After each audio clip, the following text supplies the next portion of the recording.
Okay, here's the lineup of Premier League fixtures going on this weekend. The early game between Newcastle and Bournemouth just got underway, goalless at the moment.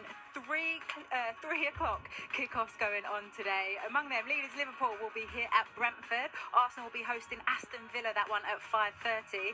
4 games going on tomorrow, including 2 sides in poor form. Yes, Everton against Tottenham, and Manchester United will be at home to Brighton. And third place Forest will be hosting bottom side Southampton. Manchester City will be at Ipswich, and Chelsea play Wolves, that one on Monday night.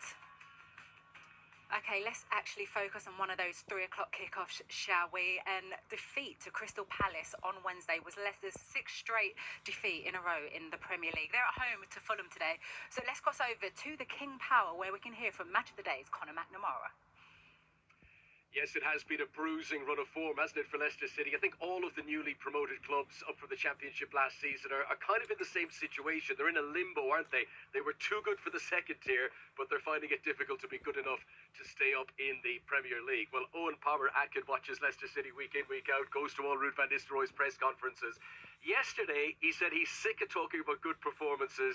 He needs to see the results. How do you see things at the moment? Yeah, I think you can really sense that fed-up nature of where Ruud van Nistelrooy is at the moment. Good performances against Liverpool, Manchester City, Aston Villa, all Champions League opposition, but they come away with no points and nothing to show for it. And at some stage, Leicester City do need to pick up points if they want to get themselves out of the relegation zone, if they want to get themselves safety in the Premier League. And we were here on Wednesday night against Crystal Palace. Again, it was the same story. They played very well in the first half, slipped off in the second, lost 2-0, came away with nothing, and missed a massive opportunity when other sides all lost as well. So at some point, it has to change, and they have to match those performances with results, and therefore the accompanying points that go with that. When he first arrived, Ruud van Nistelrooy said, look, this won't go down to the very last day of the season. He wasn't sort of predicting any quick fixes for this, that is how it's panning out. He's made a recruit. He's brought in Woyo Koulibaly. He's come in from Parma in Italy. Do you think he could feature quite soon?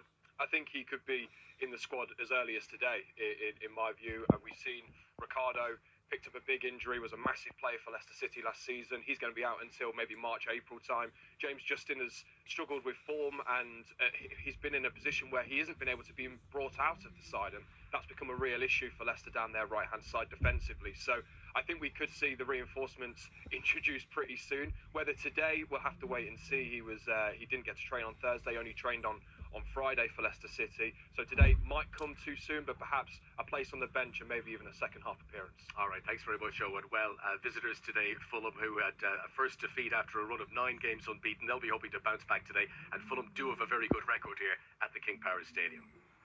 Conor, thank you very much. Let's get back to the match here today. Yes, Liverpool arrive with a 4-point lead and a game in hand. And a key man for them in recent weeks has been their Dutch forward, Cody Gakpo. And why does he play football? Well, he's about to tell us why. Cody Gakpo.